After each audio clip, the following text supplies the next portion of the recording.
Michelle,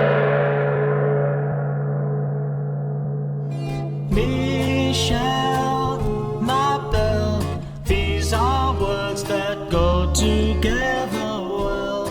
My Michelle, Michelle, my belle, Sunday morning. So Michelle, back in those days of pokies, you, essentially all of you, became like stars on the gay scene. You were like celebrities. We did, yeah. And you were celebrities that were accessible to us because we could come up to you in social time in nightclubs, and we could talk to you, and you could socialise yourself and go to other clubs. So what's it like for you when you've got people that you don't know? Because I know through doing Ben TV, people come to you and they assume you know who they are. Yeah. And they say, Michelle, and you think, who the hell are you? Yeah. So what is that like? Do you have, do you get a little bit intimidated by it? Do you have loons chasing you? God, can I tell you, number one, I am a shocker with names. I really, I have a great deal of trouble remembering people's names. And so, and of course, when I would meet people, I had finished 2 jugs of the rough white wine that takes off your nail polish and your paint. So there was that going on, and I didn't even know. In terms of loons, oh my God, from the moment I stepped out there. Especially in St Kilda. Yeah. And can I tell you, that's another, part of this, because I had, growing up thinking that I was less than, and, guys, that could not possibly want to be interested in a freak like me, which is what I was, told by society at the time that I was. So yes, the moment I presented myself on stage to Melbourne, things changed. I think modern people, or younger people that are living in today's time that aren't aware of what you've just spoken about, don't realise the intensity of what you mean by how they viewed you as a freak. Yes. It's so disgusting because us as gay people were freaks as well. Absolutely. That was just how it was. And that's why we all circulated so well together, because we had our own little village, our own little family. We actually protected one another. We did. Still do. Later. Yes, we still do. Yes. Yeah. Maybe not as tightly. Yeah. As what I can see really with the society, but I'll talk about that later. Yeah.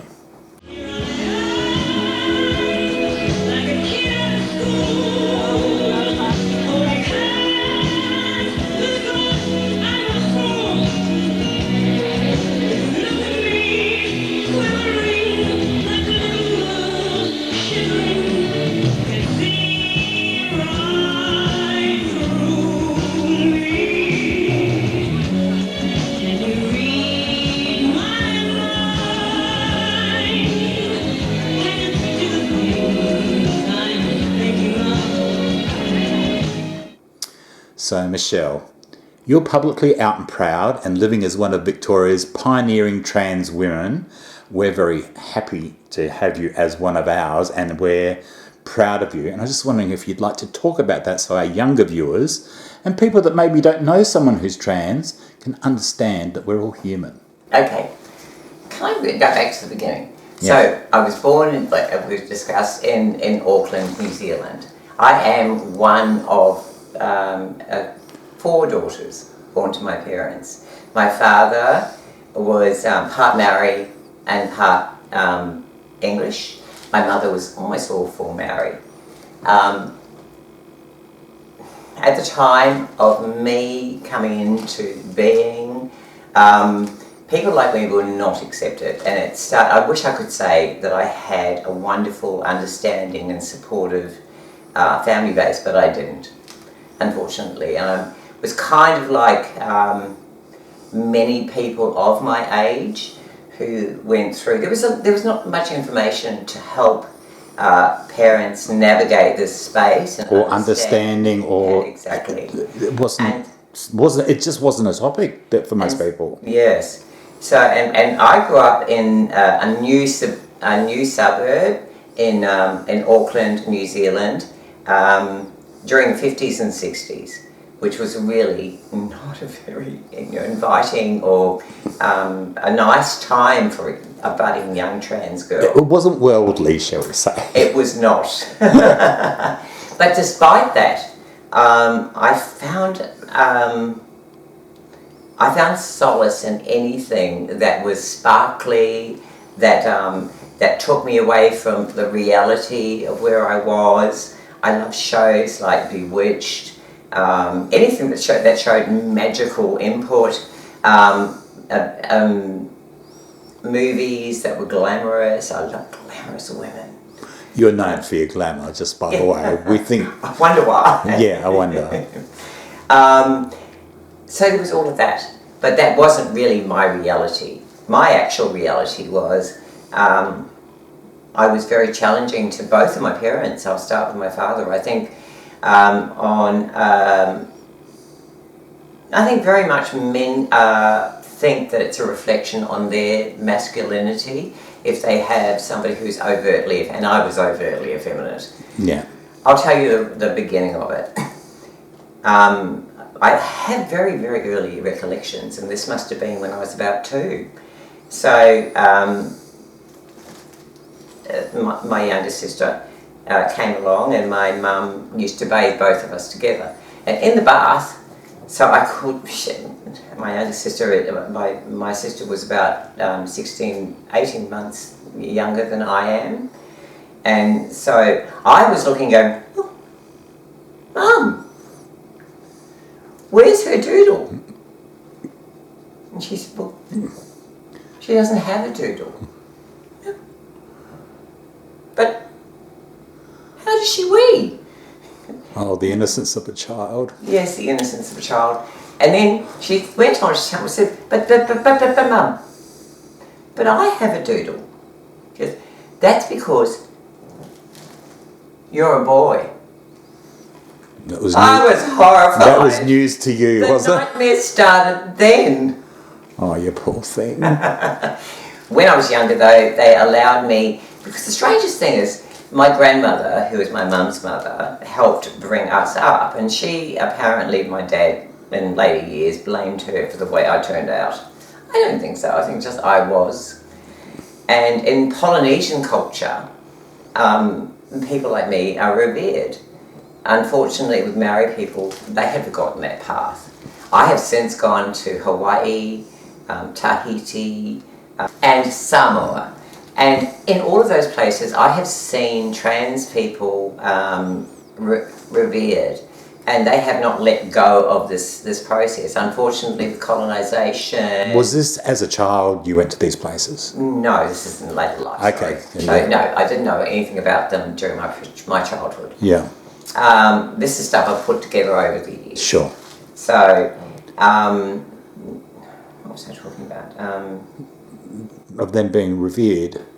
Yes, which was not something that happened within my family, and certainly I was an embarrassment, totally. In the 50s and 60s, people like me should not really be. So excuse me for interrupting you, but did you say to your mum, I want to be a girl, or how? I did. I at that time when she said that, but I can't be. I'm a girl. No, you're not. Oh, so it was immediate. You've always known. I can say as knowing you as a person, it is very much a natural thing for you to be transsexual. Mm. And now that's a word that they used to use back in the day. I like the word. I think it's becoming. I think some people don't like the word. Yeah, I get that. I'm getting used to, but I think a definition is required. There's an umbrella term of transgender. Does it correctly define me? Because it also embraces things like gender fluid, gender non-binary, and all of those things, which should be recognised. But is that me? I think we also should distinguish for the viewers out there that gender is very different to sexuality. Absolutely. And that clicked for me, even after many years of being gay. I didn't quite understand. So, do you want to maybe explain that a little bit to them? What is sexuality and what is gender? How does it differ? In my knowledge, and what has happened for me, the gender situation was just what I really was. How you feel as a person, your the body. The sexuality thing, I'm talking about a 2-year-old, so there was no sex, there was no... yeah. And in terms of transition, did I transition because I wanted to be, appealing to men? No.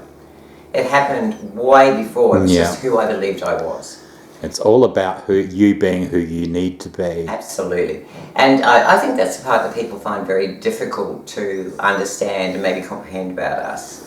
Well, most of the trans people that I've spoken to on that level, it is something that you... It's not black and white, is it? It is not. Everyone is different and a little bit different from each other. Absolutely. And so for me, going through that process was absolutely challenging. I honestly couldn't understand why the world around me, particularly my parents, didn't understand or didn't see me, because I saw me completely clearly as to who I was, and that was, I just happened to be a girl who had a doodle. So were there any things that were said to you back then that, not necessarily from your parents or your peers at school? Or I think the ones that really made and hurt the most were my parents. So yes, I mean, there used to be a place in Auckland called Carrington Hospital, which was, I guess in the terms that they used back then, a lunatic asylum. And so every time we sort of drove past there in Point Chevalier, my dad would say, let's drop him off here. Leave him with the other lunatics. Oh, that's horrible. How did that make you feel? Oh, totally unwelcome, and I realised I was. I was an embarrassment, and now there's another story. Apart from my 3 beautiful sisters that I had a brother, and his name was Daniel, and he was maybe 2.5 years younger than he followed my next sister after me. So he was the 3rd child born to my parents. Unfortunately, he passed away when he was like 18 months, 16 months old. Gastroenteritis, it was that he had. Years later, my mother said to me, in one of the times when she was here on holidays, the wrong one died. It should have been you. Oh. So there you go. That's how I felt. That would cause strong feelings within you. I have always known that's how I was viewed. So not only was I an embarrassment, what would the neighbours think? How are they going to cope? My mum used to say that to me about being gay. Totally. I mean, I think anyone who is in that, one of the letters understands what I'm saying. So it was no different for me. In fact, it was worse. And so, although I had started taking hormones because of the people at Mojo's who pointed me towards this wonderful doctor. What age was this that you took? I was 17, so okay. I should finish. So I had probably a normal sort of, I think you call it state school here, state school sort of education. Yeah. In the early stages, I was so confused about who I was and what I was. When especially with puberty going on, is confusing for this normal is even kids. Before puberty, when I was 5 and I had to go to school, they cut my hair. So I used to have ringlets down to here, and they cut my hair off into a buzz cut. Yeah. And I was like, whoa. So you've told me I'm what I am, and now you're freaking. And then when I go to school, even things like toilets are you've got to be a boy. Boys go there. Yeah. And it was those sort of things that really sort of hammered home to me that I don't fucking belong. Hopefully people now realise that you were actually a special child. Absolutely. I think, and we need more support for this. Yeah. For our young, all of the letters. So going up navigating puberty when other kids were like, I don't know, you're getting, your genitals are growing and all that sort of stuff. Oh my God. And hormones are racing through you and you're getting boyfriends and kissing behind the lunch shed and all that sort of stuff. How was that for you?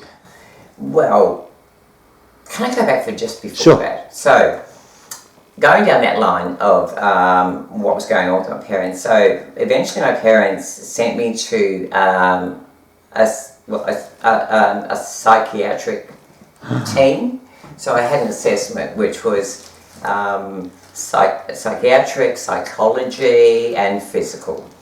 And so this went on for 2 days. I thought it was amazing, actually. I thought it was amazing. And it really put me in a good stead going forward, because I went through something very similar. Because people were understanding you and asking you. Well, asking me questions. So Yeah. it's sort of based, on that sort of stuff. So my parents, obviously, I was not doing well grade-wise. This was in primary school, because I was so confused about me, who I was, why am I not being seen? And then so I go through this process at 10 years old. And I come through it, and That's young. yeah. So the head psychiatrist tells my parents, I'm there, there's nothing to worry about.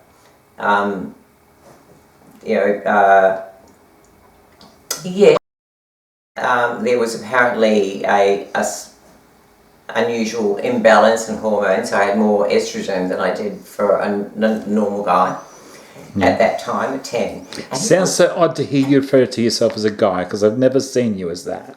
Thank you. Neither have I, can I tell you? If I'm making this clear, neither have I.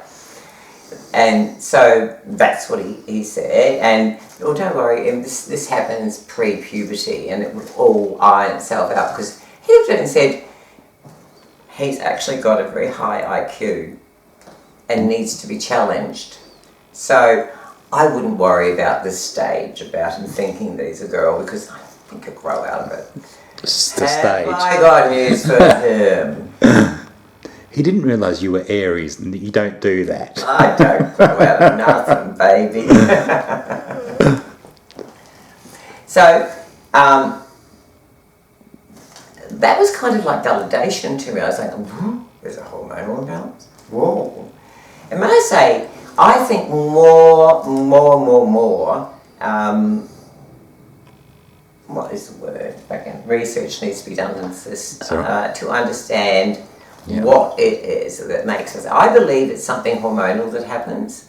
I think during development, if you don't get the right hormonal, something goes wrong.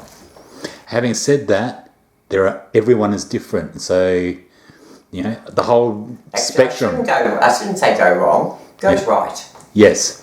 And within that process, you find who you are. We keep on saying, I catch myself saying the wrong word sometimes, and you do too. And I think that's because we're programmed by society to think heterosexual, man, woman, boy, girl. Way. The binary way, the man, woman is the right way. By the way, the animal world doesn't think like that, but just the human world. So that's only because we categorise it. We've got gay lions, so shut up. I do believe that's all become from my beginning, and this is what I found out since growing and going to places like Hawaii, like Tahiti, like Samoa, meeting people and experiencing my life, that travel does wonderful things. It opens up the world to you. Coming here and embracing who I was and being embraced by the community. I mean, I felt really from that first time that I appeared at Pokies, totally vindicated. Accepted. Absolutely. I can tell you, we adored you, Michelle, as a personality on that stage. The community adored you. We still do. And beyond that, as I was going to say, adoration for just being me. That's right. For celebrating me, for having the courage to stand out and be me. And being brave to do it before so many others. In a time when it was very dangerous to be out, to be proud. It's still dangerous in some parts of the world. It's getting worse. It's getting worse, and unfortunately, some of the pushback that's happening. But that's something I think for another time. Yes. Now you say you're sorry and you change your ways. Sorry, but you change your ways too late. And so you know, feels to cry the way